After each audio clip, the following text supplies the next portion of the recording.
नमस्कार साथियों, daily India current affair के सेशन में आपका स्वागत है। आज का सेशन रहेगा साथियों 11 मई 2024। जितने ही महत्वपूर्ण प्रश्न बनेंगे वो मैं आपके साथ शेयर करूंगा। साथियों, उन प्रश्नों से जुड़े हुए जो महत्वपूर्ण तथ्य साथियों आपसे पूछे जा सकते हैं उस पर भी जानकारी साझा करूंगा।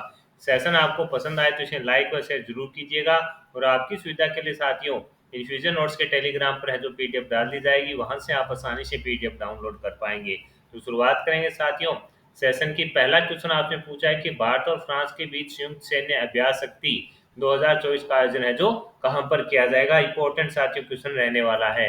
आपसे पूछा है कि भारत और फ्रांस के बीच संयुक्त सैन्य अभ्यास शक्ति 2024 का आयोजन कहां किया जाएगा।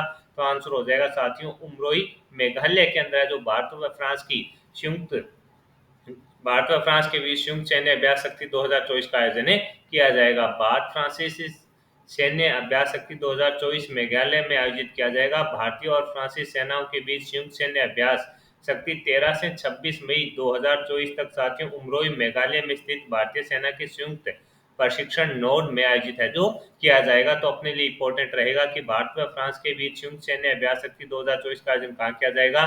तो आपका आंसर हो जाएगा साथियों उमरोई मेघालय के अंदर है जो साथियों इसका आयोजन है जो किया जाएगा। और ये कौन सा संस्करण है तो साथियों ये 7वां संस्करण इसका रहने वाला है। 13 से 26 मई को किया जाएगा। ये अपने लिए इंपॉर्टेंट है रहने वाला है। साथियों, सेना के जितने भी अभ्यास होते हैं उससे संबंधित अगर करंट अफेयर्स बनता है तो वो अपने लिए मोस्ट इंपॉर्टेंट है रहने वाला है। आगे बढ़ेंगे साथियों, अगले क्वेश्चन पर बात करेंगे। अगला क्वेश्चन आपसे पूछा गया है कि 46वीं अंटार्कटिका संधि परामर्श बैठक का आयोजन किस शहर में किया जाएगा। ये भी साथियों इंपॉर्टेंट क्वेश्चन है रहने वाला है। आपसे पूछा है कि 46वीं अंटार्कटिका संधि परामर्श बैठक का आयोजन है जो किस शहर में किया जाएगा। तो आंसर हो जाएगा कोच्चि के अंदर साथियों इसका आयोजन है जो किया जाएगा। पृथ्वी विज्ञान मंत्रालय राष्ट्रीय ध्रुवीय और महासागर अनुसंधान केंद्र के माध्यम से केरल के कोच्चि में 20 से 30 मई 2024 तक 46वीं अंटार्कटिका संधि परामर्शदात्री जो बैठक है उसका साथियों आयोजन है जो किया जाएगा। ये साथियों कौन सी 46वीं होगी।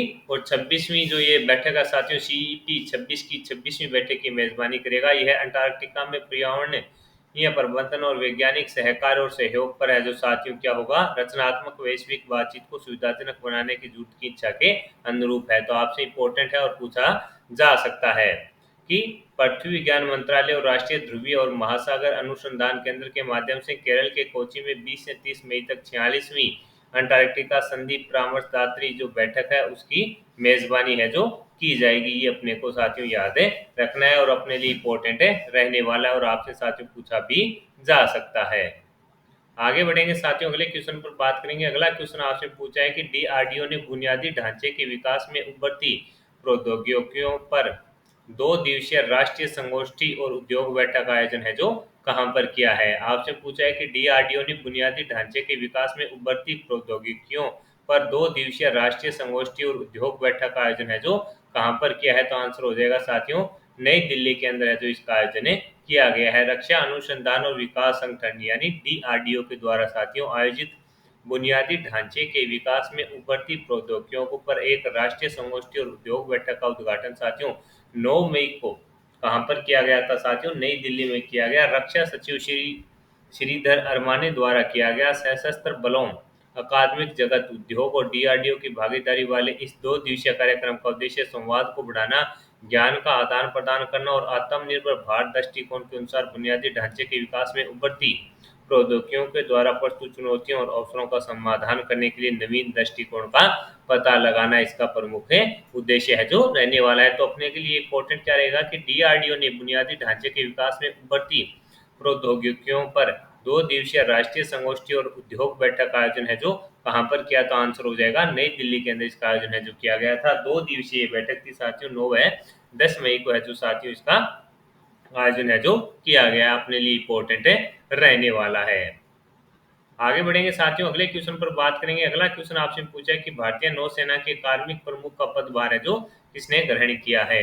भारतीय नौसेना के कार्मिक प्रमुख का पदभार है जो किसने ग्रहण किया। तो आंसर हो जाएगा संजय भल्ला के द्वारा साथियों ग्रहण किया गया है। भारतीय नौसेना के कार्मिक प्रमुख का पदभार संजय जी भल्ला के द्वारा ग्रहण किया गया है। भारतीय नौसेना के कार्मिक प्रमुख के रूप में साथियों वाइस एडमिरल संजय भल्ला को नियुक्त किया गया है। वे पिछले 35 सालों से देश की सेवा कर रहे हैं। संजय भल्ला को उनकी विशेष सेवा के लिए नौसेना स्टाफ के प्रमुख और flag officer commanding in chief द्वारा अति विशेष पदक नौसेना पदक और प्रशस्ति से सम्मानित किया जा चुका है। ये है संजय जी साथियों, इनको भारतीय नौसेना के कार्मिक प्रमुख का है जो पदभार है सौंपा गया और इन्होंने साथियों हाल ही के अंदर है जो पदभार है ग्रहण किया है। तो अपने लिए इंपॉर्टेंट यहाँ से रहेगा और आपसे पूछा भी जा सकता है। इंपॉर्टेंट क्वेश्चन साथियों रहने वाला है।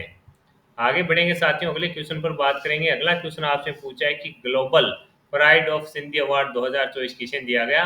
तो आंसर हो जाएगा साथियों पवन सिंधी को दिया गया। Global pride of Sindhi award 2024 किसे दिया गया?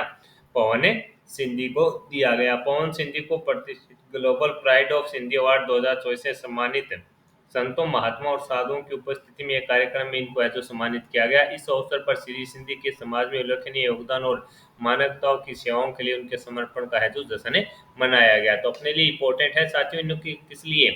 तो इन्होंने साथियों समाज सेवा में है जो उल्लेखनीय कार्य किया, यानी मानवता के लिए इन्होंने बेहतरीन कार्य किया है, जिसके चलते साथियों इन्हें है जो global pride of Sindhi award 2024 से सम्मानित है जो किया गया है। तो अपने लिए इंपॉर्टेंट रहेगा कि global pride of Sindhi award 2024 किसे पवन सिंधी को दिया गया। मोस्ट इंपॉर्टेंट साथियों ये रहने वाला है।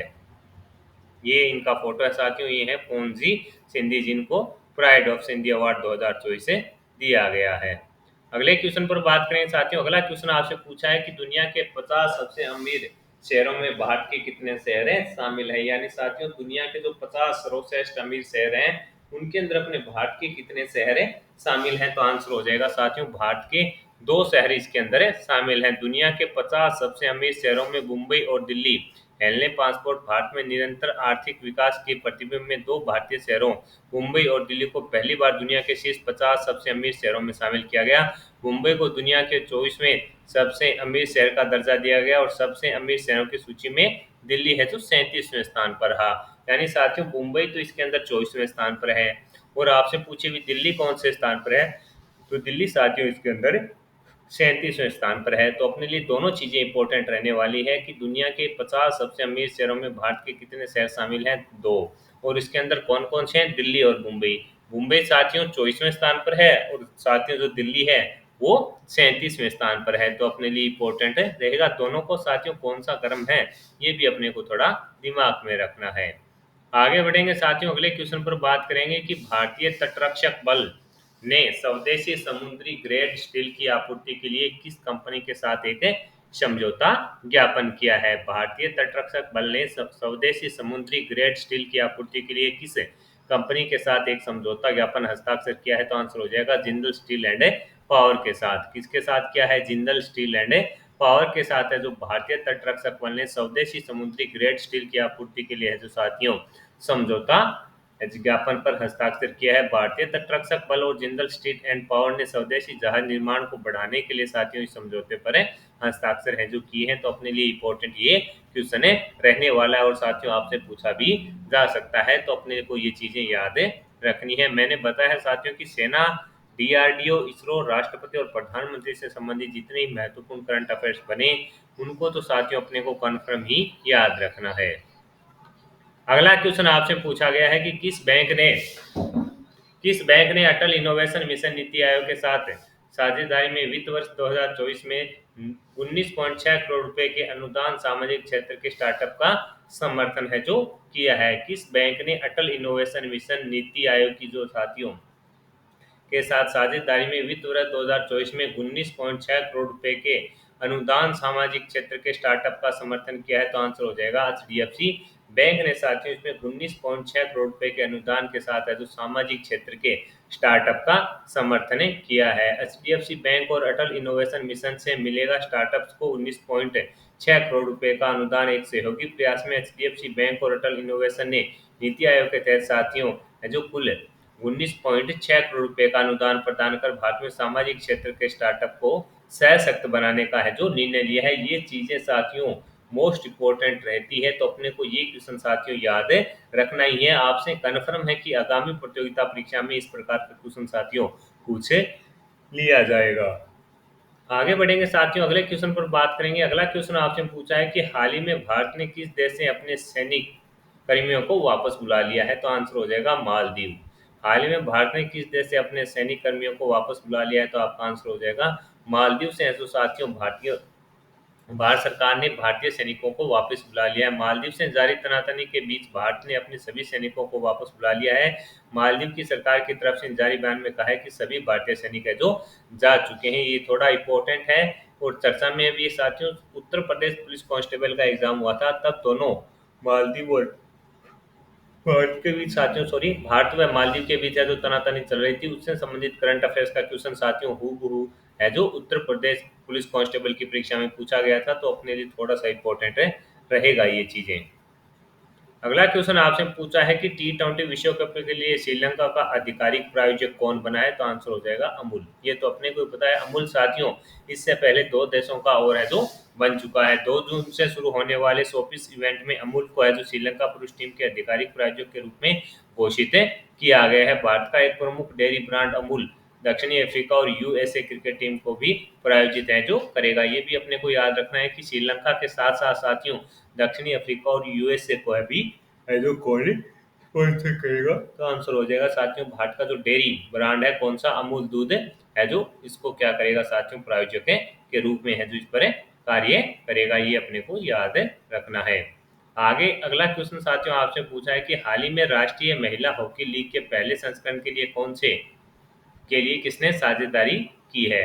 हाल ही में राष्ट्रीय महिला हॉकी लीग के पहले संस्करण के लिए किसने साझेदारी किया है? तो आंसर हो जाएगा कोका कोला इंडिया। आंसर क्या हो जाएगा? कोका कोला इंडिया ने साथियों राष्ट्रीय महिला हॉकी लीग तो इसके लिए है जो अपनी पहली साझेदारी की घोषणा की है। टूर्नामेंट का जो पहला चरण है साथियों है जो पहला चरण 30 अप्रैल को शुरू हुआ और यह 9 मई 2024 को रांची के झारखंड में समाप्त हो चुका है। कहाँ पर समाप्त हो चुका है? रांची झारखंड के अंदर। तो अपने लिए इंपॉर्टेंट है कि हाल ही में राष्ट्रीय महिला हॉकी लीग के पहले संस्करण के लिए किसने साझेदारी की? तो आंसर हो जाएगा कोका कोला इंडिया के द्वारा साथियों इसके अंदर है जो साझेदारी की गई, ये अपने को याद रखना है। अगला क्वेश्चन आपसे पूछा गया है साथियों कि हाल ही में कहां पर पिरुवल लाओ पैसे पाओ मिशन शुरू हुआ? तो आंसर हो जाएगा उत्तराखंड। उत्तराखंड के मुख्यमंत्री पुष्कर सिंह धामी ने 8 मई 2024 को रुद्रप्रयाग जिले में पिरुल लाओ पैसे पाओ का शुभारंभ है जो किया है।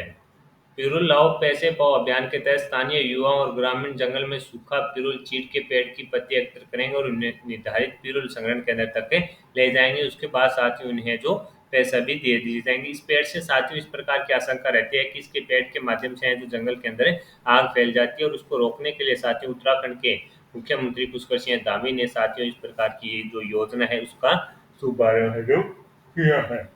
ये चीजें अपने लिए थोड़ी इंपॉर्टेंट है, बनेंगे और पर्सन पूछ लिया जाता है साथियों इस प्रकार का भी।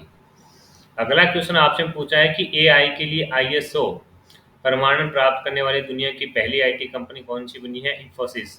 साथियों हाल ही के अंदर इंफोसिस ने घोषणा की कि उसे तकनीकी गुणवत्ता और सुरक्षा सेवाओं के अग्रणीय स्वतंत्र प्रदाता टीयू नॉर्ड ग्रुप का हिस्सा द्वारा एआई प्रबंधन प्रणाली पर दुनिया के पहले अंतर्राष्ट्रीय मानक आईएसओ 42001 2023 के साथ है जो प्रमाणित किया गया है। तो अपने लिए इंपॉर्टेंट है कि एआई के लिए आईएसओ प्रमाणन प्राप्त करने वाली दुनिया की पहली आईटी कंपनी कौन सी बनी है? इंफोसिस से बनी है और ये मोस्ट इंपॉर्टेंट साथियों अपने लिए रहने वाला है और आपसे पूछा भी जा सकता है क्वेश्चन। आगे बढ़ेंगे साथियों, अगले पर बात करें कि हाल ही में कृषि क्लब ने किसान उत्पादक संगठनों के लिए भारत का पहला त्वरक कार्यक्रम लॉन्च किया। हाल ही में कृषि क्लब ने किसान उत्पादक संगठनों के लिए भारत का पहला त्वरक कार्यक्रम है जो कहां पर है लॉन्च किया? तो आंसर हो जाएगा बेंगलुरु में। बेंगलुरु में कृषि क्लब ने किसान उत्पादक संगठनों के लिए भारत का पहला त्वरक कार्यक्रम में लॉन्च है जो किया है। इसमें साथियों किसानों को किस प्रकार से है जो विकसित किया जाए, किसानों की आय है जो किस प्रकार से बढ़ाई जाए, इस प्रकार का उद्देश्य इसके अंदर रहने वाला है। तो साथियों इस सेशन के अंदर जितने ही महत्वपूर्ण प्रश्न बन रहे थे वो मैंने आपके साथ शेयर कर दिए हैं। साथ ही उन प्रश्नों से जुड़े हुए जो महत्वपूर्ण तथ्य आपसे पूछे जा सकते हैं उस पर भी जानकारी साझा कर दी है। इस सेशन के अंदर साथियों मेरा प्रयास रहता है कि 15 मिनट की है क्लास और इससे बाद साथियों आपका है जो इंडिया करंट अफेयर्स का क्वेश्चन जाएगा नहीं, ये मैं आपको विश्वास दिला सकता हूँ। सेशन आपको पसंद आया है तो इसे लाइक व शेयर जरूर कीजिएगा और सुविधा के लिए साथियों इन्फ्यूजन नोट्स के टेलीग्राम पर है जो आपको पीडीएफ मिल जाएगी, वहां पर आप पीडीएफ डाउनलोड कर पाएंगे। कम समय में क्वालिटी कंटेंट के लिए जुड़े रहिएगा इन्फ्यूजन नोट से और अपने दोस्तों में भी साथियों से ज़रूर शेयर कीजिएगा। धन्यवाद।